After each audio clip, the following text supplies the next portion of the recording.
Welcome back. You're watching To The Point. No doubt the Congress party heaved a huge sigh of relief when Rahul Gandhi returned this morning. But the questions that worry the party have by no means disappeared. The main one is, has Rahul Gandhi returned a diminished leader, or is he a reinvigorated politician? With me to answer that key issue is former Minister of State for Home Affairs and a close colleague of Rahul Gandhi, RPN Singh. Mr. Singh, Rahul Gandhi returned today after a 2-month leave of absence. Some sources say he was on a Vipassana retreat. Others say he was holidaying in Southeast Asia. Can you confirm where he was and what he was doing? See, the larger issues, I think it's extremely unfortunate that for the last 56 days, people have been worried about where he's been and which country he's visiting. Only because he's important. If he were not, no one would care. He actually asked and he said he's going for a to introspect, a political introspection. But was he introspecting in Vietnam and Burma, as the sources say? Was it a Vipassana introspection? Karan, is that important whether he was doing it in Vietnam, Cambodia or any else? As long he was introspecting politically, for the simple which I reason, think and a man must get that. I ask for a simple reason. If you're introspecting and you're doing it in Vietnam and you're doing it in Laos and you're doing it in Burma, people suspect you might be holidaying instead.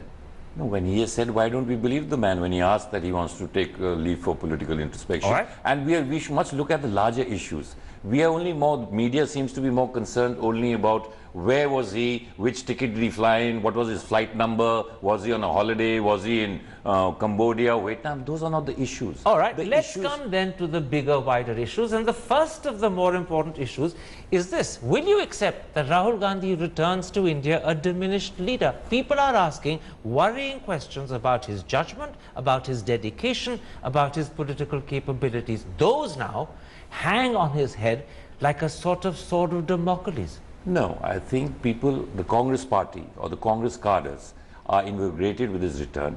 They feel they are ecstatic today that he has returned and ready to take the reins of the party. It's like the return of the prodigal son. No, it's definitely not that, Karan. He has come back reinvigorated and he's going to lead the Congress party. How do you know he's come back reinvigorated? We'll see. Well, you know, have you met him? No, I have not met him. So then how do you know? But he has gone and he's taken the political introspection he's gone for, and we will see him coming back thinking about the future of the party and the issues that are very close to his heart. That's what you hope you'll find. Well, why do we only see the negative aspect of it? I can understand the Gandhis have been judged very unfairly. You can understand, you know, I would just like to tell you. I can understand that you view Rahul Gandhi with enormous faith and trust. The rest of us who don't have that same relationship are more skeptical and objective. Let me give you 3 reasons why people think Rahul Gandhi returns a diminished man. First of all, a spate of Congress leaders, some speaking directly, some speaking indirectly, have, whilst declaring loyalty to Sonia Gandhi, actually raised questions about whether Rahul is fit to be Congress president. A few have even specifically said he must not take over now. We need at least 3 more years of Sonia. And I put it to you, those comments are a vote of no confidence. Well, Karan, change is inevitable. This is the same Mrs. Sonia Gandhi when she took over the party in 1998. The Congress split and the people, the same, a lot of people in the Congress party and very senior leaders of the Congress party had doubts about Mrs. Gandhi being able to lead the Congress party. But in 98, she took over the party split. There was another Congress party formed. Well, 17 years down the line, people say she's indispensable. This is exactly what they said when Mrs. Indira Gandhi became the Prime Minister of India. Can I put this to you? Yeah. No one would deny that change is inevitable. That's a fact of life. Change also can be timely and change can be untimely. And I'll give you one reason why people think Rahul taking over from his mother at this point of time is untimely. And this is the explanation. Sonia Gandhi successfully led 14 opposition parties, Uprising Hill, and all of them accepted her as the leader and the face of the opposition on that issue. And that made your partymen realize that if Rahul had been president, the rest of the opposition wouldn't have fallen in line behind him. His absence underlined his weakness and vulnerability, as well as the need for Sonia to continue. That's why change today would be untimely. Karan, the party is not talking about a change when and now. The media is more probing when should Rahul Gandhi become the president. The Congress party is being led. There is no dispute between Mrs. Gandhi or Rahul Gandhi. Something very interesting. No, there is no dispute. It's not the media that was talking about change now. It was your party yes, and your sources who were saying an AICC would be held in May or in April. Rahul would on return succeed his mother. Now the party switched around and you're saying to me, no one's talking about a change at this point. You're suggesting the change could happen 2-3 years down the road. It can happen tomorrow. It can happen 2 months later. It can happen 2 years down the line. But the party, the Congress party, there's a constitution when it will decide when Rahul Gandhi will take over as the president. I don't know why political parties, while he's not taken over as yet, why they have started this debate, Sonia Gandhi versus Rahul Gandhi. Oh, it definitely is, they are working in unison towards... You're a superb politician because what you're actually doing is sliding out of what your partyman was saying so often at the start of this year. They were giving virtual commitments that there would be an AICC in April. They were giving virtual commitments that Rahul would succeed his mother. Obviously, they were doing it behind closed doors. Obviously, they were doing it sotto voce. They can't do it in public on camera, but they were doing it. You know it and I know it. Now, as a result of Rahul's behavior and the disillusionment, they're backing out of all of that and saying, who says the change is going to happen now? Where is the disillusionment? You know, people can have their opinions. If certain leaders, none of the Congress leaders have said anything against Mr. Rahul Gandhi. Oh, well, hang on a second. Well, then yes. I will quote a Congress leader, Sandeep Dixit, Well, in the I'll tell Times you of what- India I'll tell this you- morning. This Yes, is what he I'll said. just tell you. Rahul not being here has certainly affected morale. Our energy would have been much more had he been there. The timing of his departure was not right. And by the way, on timing, Digvijay Singh has also criticized Rahul. Well, they can have their personal opinions, you know. They do not make up the Congress party. Every leader in the Congress party can have their own opinions. Somebody has said that they have a more comfort level with Mrs. Gandhi. That's absolutely okay. Absolutely. And Sheila Dixit. Sheila Dixit, so not somebody can have- Sheila Dixit. But I can have... Amarinder Singh. Karan, Two former chief ministers. Karan, I can have more comfort coming on your show and not have that much comfort on going other... And I going would thank you for that, but Yes. my rivals wouldn't. No, Similarly, I might have a Sonia comfort. Gandhi will thank them for having high comfort levels, but Rahul won't. But human beings have a choice, Karan. Don't you have comfort with certain people and don't have? Precisely. But that does not mean you do not accept the leadership of another person. No. This is very interesting. No, Human another beings thing, have a Karan. choice, and the choice they have is to choose who their leader should be and when he or she should become. At the moment, the choice is going against Rahul. See, I'll tell you. I'll just give me 2 minutes, Karan. I'll tell you when Mrs. Indira Gandhi was made the Prime Minister of this country, everyone thought she's going to fail, and she was elected thinking, that's what they said that time, that she's going to be a Gungi Guria. That's anything but she was not a Gungi Guria. When they made Mrs. Sonia Gandhi became the president of the Congress party, the Congress split and they said she is going to destroy the Congress party. Today, 17 years later, they say she's indispensable. When J.R.D. Tata was going to give up the reins of Tata Empire... What makes you think Rahul can repeat what his mother or his grandmother have done? Do you simply go by the fact that as their son and grandson, it's in his genes? Is that your hope? Or have you seen some spark in him? Yes, definitely I've seen spark. And share it with me. What hasn't... Share it with me. To see the kind of commitment he has to the people of this country. The kind of... Commitment? Yes. Did you use the word commitment? Yes, commitment. Then to the people. Can I interrupt? Today we're talking about land acquisition. You talk about commitment. Yes. And this is a man who's the vice president of party who vamoosed on the day Parliament began for a critical budget session, who vamoosed when the land acquisition bill which he championed was under threat, when he was most needed. He was least present. He is the man who brought about the land acquisition bill that we are all fighting for. And he is fighting on the 90. But with when his it one was vote, under question, he disappeared. With his one vote in Parliament, do you think would have stopped the dictatorial attitude of the BJP? No, but he could have galvanized the party. He has galvanized the party, and people are by his on absence. The 90. No, but he is all.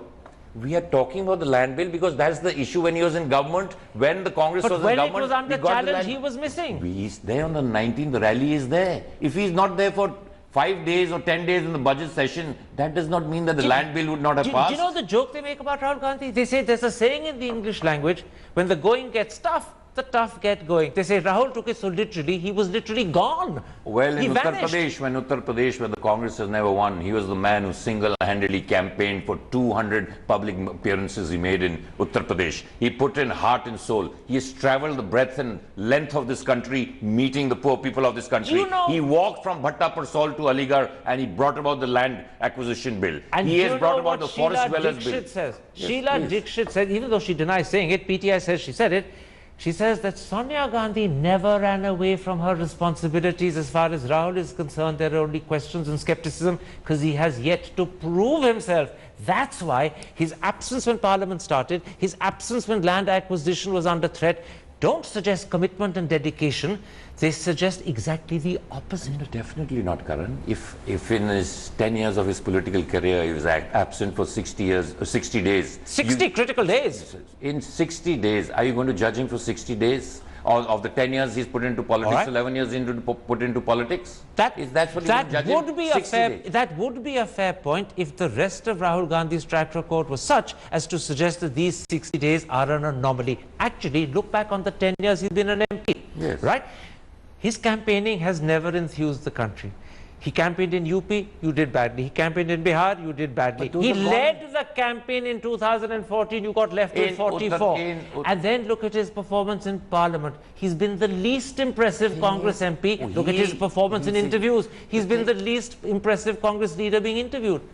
The thing is, Karan, we only look at his negatives, unfortunately. We judge him before he's actually, all the plus points of him are never discussed. The issues that he has raised, the kind of fight he's brought about the youth, the change he's trying to bring about the youth of this country, those issues are never talked about.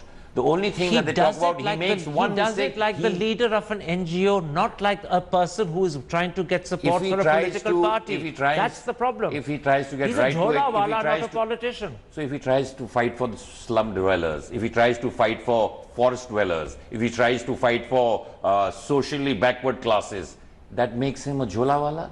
Does he fight for right for hunger? If he talks about, he fights against poverty. Aruna Roy and Harsh Mandir do those fights and they do them more effectively in terms of creating social change. He is doing it as a politician. He has and brought as about a politician, change. We have he's right brought to your education party today. down to 44. We got land acquisition bill, which is being challenged, and the country has woken up to that. The farmers are looking at Rahul Gandhi and the Congress party because the rights that the Rahul Gandhi gave the farmers of this country. The farmers aren't looking at Rahul Gandhi. Like the rest of the country, they were looking for Rahul Gandhi until today. No one could find him. I know, the media for 60 days he has was been the Scarlet Pimpernel. You see him here, you see him there, you see him everywhere, but he's never there. No, I think, Karan, that's a very, very unfair statement for make, and let us be fair to the man. All right. In 10 years, he has done some remarkable good things for this country, and he will continue doing them. He has been judged extremely poorly by the press. He makes one mistake, you blow it out of proportion. We have mistakes made by other big leaders. Which mistake? One mistake. Is the disappearance a mistake? No. Then what's the one mistake that's blown out of proportion? Anything. If he takes you call that a mistake? If he takes, you called it a mistake, not me. You said he makes one mistake. The media says that it's a mistake and they blow it. Can you No, ask you said one man? your words were he makes one mistake and you blow it out of proportion. So you accept he's made a mistake. What's the mistake? No, mistake in the sense is if he does not say the right thing, what is considered the right thing in politics. If he wants to change the political equation of this country, people say, where will there be democracy amongst the voters of this? Can I come back? Let's come back to the key issue. The key issue is this question of whether Rahul Gandhi at this moment, as things stand today, in these circumstances, should be taking over as president, or whether he needs more time to grow into that role as Sonia Gandhi's deputy, and whether you need Sonia for 2-3 years more. What's your answer to that? That is something I can't... But you have an opinion. Yes, I have an opinion. I think it is something that the party will decide. No, what's your opinion? And I think... what's your opinion? They are working in unison at the moment. But he's her deputy. He's a deputy. Should he continue as a deputy? That depends on how the party feels. No, I'm asking what RPN Singh feels. Well, I think he is ready to take over the party. So the time has come for him to become president now? Now, in the sense, in the next couple of months, I would say. Why not? In the next couple of months? Yes. In other words, in 2015? Why not in 2015? Okay. Let me quote to you what one of your colleagues, Sandeep Dixit, says precisely about that. He said it in today's Times of India. We have seen our worst performance in 65 years. This is as bad as it gets, if not worse. We are much weaker than we have ever been. This is not the time for Congress to take risks. And by the way, the risk is making Rahul president. Well, Rahul, only thing I like to tell you, Karan, I take you back to 98. The Congress was torn apart when Mrs. Gandhi became the president. This is the worst scenario. No, Karan, we must remember history. There's a difference. No, there's no difference. I'm remembering history, you're forgetting it. No, I'm not. I'll tell you, what you're forgetting is in 98 we had no states. Sitaram Kesri had brought Congress to an all-time low. Yes. Sonia Gandhi, even though she was inexperienced and initially not willing to be president, was seen as the hope. Today, it's Rahul Gandhi the party that's brought Congress to a low. When Mrs. Gandhi, when Mrs. Gandhi became the president in 1998, there's a section of the people who broke from the Congress party, senior people broke the Congress party, and they said she is incapable. In 17 years, she's proved all the naysayers wrong. Precisely why at this point of time you want to keep her and not lose her, and that's the reason I asked the question, is this the right time for her to hand over? She's not going anywhere. Well, if she stops being president, she's gone. Why? She can be. Why? Where's she gone? She's gone from being the president. She's gone from being the president. But she won't be the person with whom the buck stops. No, the thing is, unless you're saying he's only president in name. No, it's not in name. Where is she going? She will always be the guiding principle for the who will the buck Congress stop party. with when Rahul becomes president? Him or his mum? So when just now when the party said at the worst scenario, was Rahul Gandhi the president of the Congress party? Was he the prime minister of the Congress party? But he was the man who led the campaign officially. All three people led the party, and everybody. He was the leader of the campaign. You declared him as such. But what happens? And you lost. And that's why people feel Sonia's safe pair of hands is needed. It will be a risk to bring Rahul in. Now, those are some people who have opinions. Why don't you ask people, there are crores of people in the Congress party, do they share the same feeling as him? He can have opinion of his own. He has an opinion of his own. He's a grown man. He has had a political career. He can have his own judgment. Why should I contest that? Can I ask you one last question? Yes. I want to ask you a simple, straightforward question. It's not a googly. Do you genuinely believe that Rahul Gandhi has the skill, the talent to build Congress back from 44 seats? Or are you simply saying it because as a member of the party and a loyalist, you can't possibly say anything else? No, if I didn't believe with him, if I didn't believe in him, I wouldn't be in the Congress party and I wouldn't be speaking about him. You know, I'm educated, I've seen what he can do for this country, and let's not judge him so harshly when he's just begun. So we're being unfair to Rahul? Positively. You really do believe yes, positively. That given a chance and given a fair play, he will change people's opinions? Positively, meaning you see what happened when Mrs. Indira Gandhi became the Prime Minister. She was made because they called her a Gungi Gudiya. You really do believe in resurrection? You believe in resurrection? You see what happened when Mrs. Sonia Gandhi ji became the president of this party, what happened in 98. And you see when Rahul Gandhi leads the Congress party. It's not so long ago that we were celebrating Easter. You have a right to believe in resurrection. That is the spirit of Easter. Perhaps you're right for the hope and future of your party. I hope you're right, because if not, India could be without an opposition. That's why we worry, and that's why Rahul Gandhi is so important. Don't worry at all, Karan. The people are, if he did not matter, people wouldn't be bothered where he is every day. If he didn't make a difference, why would the media be so obsessed with where he is? Every day they want to know where Rahul Gandhi is. The BJP is obsessed with where Rahul Gandhi is. If he had no following, if he had no future, the whole media and the country wouldn't be asking where Rahul Gandhi is. I'll let you have the last word. Thank you very much for coming to studio and agreeing to talk about Rahul Gandhi. It's something, by the way, I must point out, very few of your partymen have either had the courage or the forthrightness to do. So I particularly thank you for coming for today's interview. And there we end this particular episode. If you have been, thanks for watching. Goodbye. Good night.